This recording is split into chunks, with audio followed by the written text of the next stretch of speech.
Good morning. This is Bill from Auto Europa Naples on a lovely Naples, Florida Wednesday. A little bit of breeze in the air, very low humidity, everything nice and proper.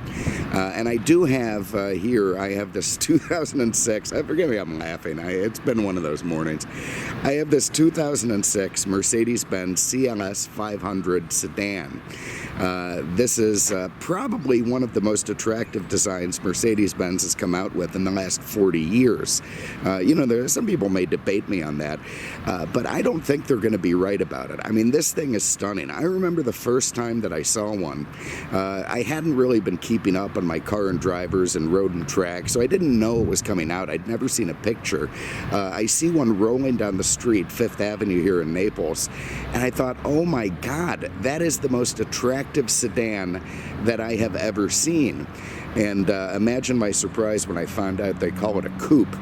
But you just can't argue with that. I mean, yeah, there's always going to be one, in the crowd who looks at, oh my God, it's got a, droopy butt or, looks silly. But I think universally, one could say that this is a very good-looking car.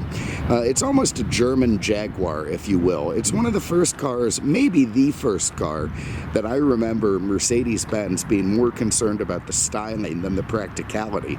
I mean, obviously, they have great-looking sedans and coupes and whatnot. But, first and foremost, the design follows the function. And it's quite the other way around in this car. I think the function followed the design. Again, a bit of a German Jaguar. You can see that incredibly beautiful low swooping greenhouse on top, the area where the windows are. Very high belt line beneath it. And it comes together in a lovely, call it what you will, an orchestra of angles and lines and swoops and curves, and just looks stunning. Very, very neat looking car. This one, AMG Sport Package, it's a nice feature for the car. It adds those big AMG twice pipes there at the back. What are they? We got 18-inch they're not monoblock, they're twin spoke 5-star AMG alloys that look great on the car. Man, just walking around it is a very, very attractive piece. Frameless glass, lovely long drooping front end with big xenon light assemblies. You got big fog lights down low. You got the mesh grille that came from the Sport Package at the time. The front air dam of the car is kind of designed to look like a Formula One car. No hood ornament on the CLS, just a little badge, and of course the very large three-pointed star in the middle of the grille guiding your way. You see it also has a nice big sunroof up top. This is an all-Florida car, started in Palm Beach, finished there, and, no rust, no salt, all very nice and proper. To get in the trunk, you pinch that little guy underneath, and because this shares so much with the E-Class, Mercedes bread and butter car, it gets the same trunk as the E-Class, albeit with a little bit of a different top on it. But it's huge. You can fit a bunch of stuff in there, no problems at all. You got underneath there, the spare tire cover. If I pull up that panel, you'll find the spare tire. You see all the toolkits in there. Set of books over here, very, very nice.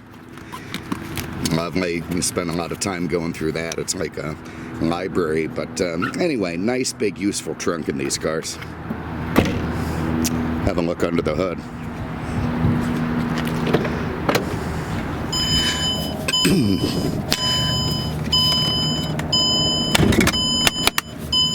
All right. So we're not going to find any surprises here. This is basically the same 5-liter V8 that they take out of the S-Class or the E-Class, if so equipped. It's got 302 horsepower, 339 pound-feet of torque. It's very much what I would call bulletproof. These motors really don't break. I mean, you might get an oil leak, you might get a valve cover gasket, that sort of thing. But as far as the structural integrity of the motor, absolutely bulletproof. That's mated to a 7-speed automatic, which is nice. Really helps it turn in decent fuel mileage figures for, what is a pretty potent car. And anyway, everything nice and lovely under here. All the service up to date. You see your ABS module, and it's got active body control, this car. You can see it's got little sensors over the strut towers. And anyway, everything nice and proper under there, all as it should be. Nice big sunroof up top. And again, I just can't get over the curvature of the windows. Now, here is part of why Mercedes-Benz calls this a coupe, which frankly to me is a little bit of a gimmicky marketing ploy, maybe to be, at the time to compete with BMW's 6 Series. I mean, it's a sedan. It's got 4 doors, for the love of God. But you went on their website and they would call it a coupe, which to me is a 2-door thing. Anyway, you do have these almost bucket-like seats back here. If you stuff a couple Canadians in there, they're going to be fairly chipper unless they're 6'3", and then the headliner is going to start incurring on them a little bit. You can see this beautiful matte wood with sliders, very nice. A little cup holder there for your coffee. There's 2 more in there, and everything nice and lovely in the back of the CLS. The footroom's good, even if the headroom's a little weak. But anyway, this car is more about arriving in style than making sure your backseat passengers are attaining perfect comfort. You can see the door panel, nice. I love the little chrome caps on the back. That's a very classic Mercedes styling cue. See, it has side airbags and front airbags and every other kind of airbag. You got a true bona fide ashtray, so your Eastern European gangster riding in the back is going to be able to smoke his Marlboro without issue, and everything lovely there. Now, it does have keyless go. That means I can lock the car with that little button and open it with this little button. But of course, the key has to have a fully charged battery, which it's giving me a warning on. So, oh God, our guy should have gotten on that one. Anyway, to fire it up, I put my foot on the brake, tap this guy, and everything comes to life. So, there you see our infernal beeping. If you're going to start this car, I recommend putting the seatbelt on first so it doesn't just beep at you like the U-boat is sinking. Okay, here you have a very subdued and nicely laid out instrument cluster. I like it better than the years that followed. They started putting real weird silvery stuff behind the gauges, and it just looked very busy. I like that this one's kind of black and simple and easy. You see you got a big clock over there on the left. You got your tach over on the right. Your 160 mile an hour speedo in the middle with the driver information system in there. You can go through and do different stuff with that. I've never been a big fan of these little bar graph gauges for your fuel and your water temp. I mean, you have this giant clock, but things like fuel and water temp are kind of relegated to a very small little bar graph. I think they could have made a dual gauge out of the clock for that, but yeah, whatever. I'm sure the designers have their reasons. Down here, classic Mercedes window switch. Put it on auto, it'll be fine. You got all your power windows. You got your 29-way power seats with memory. You got your power mirrors. Very unique to the CLS, from this chrome cap down that beautiful door panel and into the leather French stitched covered dashboard is a very nice flow. You can see the way the door panel flows into the dashboard beautifully. Sort of wraps around, almost like one of those 90s Buick Rivieras, which weren't nearly so attractive. The lovely real matte wood in there, very nice. You've got your dual side climate control. Okay, and down here you've got Mercedes-Benz Comand unit, that stands for Cockpit Management and Data System, and that'll give you your navigation and your various features and functions, CDs, set everything up for how you like it. Underneath here is, what do we have? I guess that's where we're going to put in our nav desk, where it goes there. Beneath that is this little Star Trek panel that kind of opens up. There's your in-6 CD changer, nice stuff. Underneath that, you've got a true bona fide ashtray. Again, when you got the security guys up front, they want to smoke too. You've got 3 different settings here for this airmatic suspension. First of all, this one will raise or lower the car if you need more ground clearance. So if you are trying to get over a bump or, the body of a rival gangster, just press that guy there and you're going to get an extra couple of inches out of the suspension so you won't scuff up your bumper. This is the aromatic setting. You can see if I go over here, we've got aromatic as in Comfort, Sport 1, and Sport 2. Now, as far as that goes, if you're in Comfort, I mean, the settings could really be called, pretty soft, comfortable and a little less soft, and then also comfortable and a little less soft. So they really don't, do any kind of radical stuff when you press this. I generally leave it in Sport 1, bridging the difference for no good reason at all.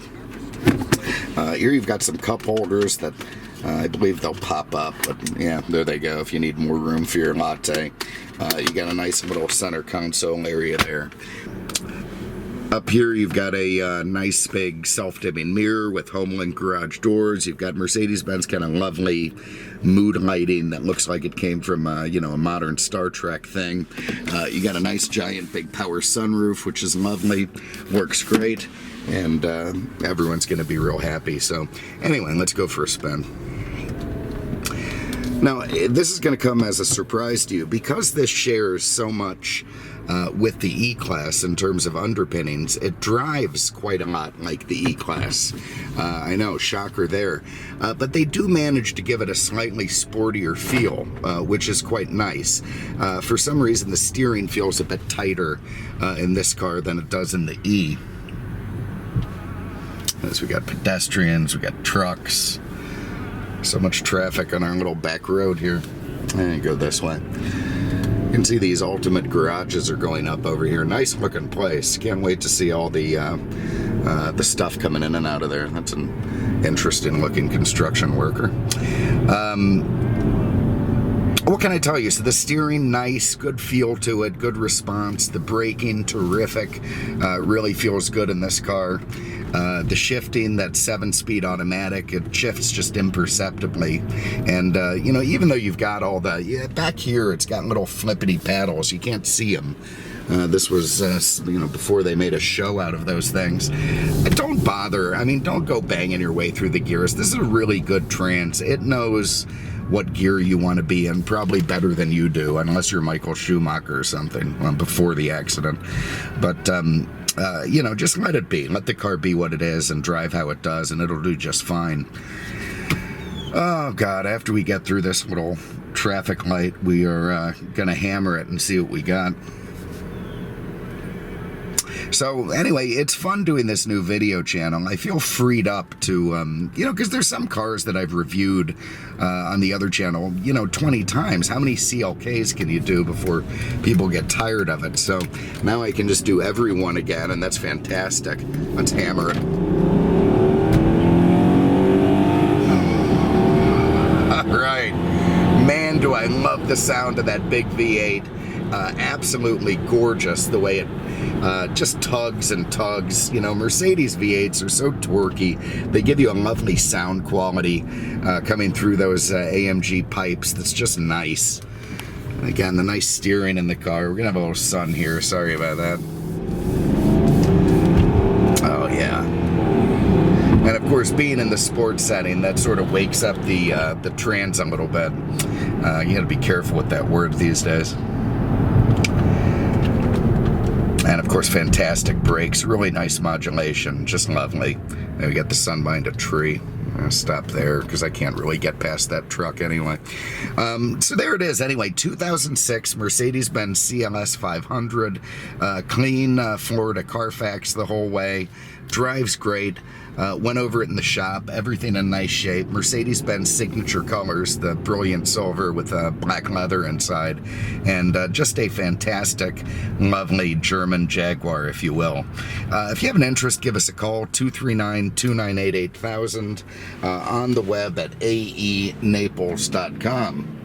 Thank you so much for having a look. We appreciate it, and we will see you at the next one. Take care.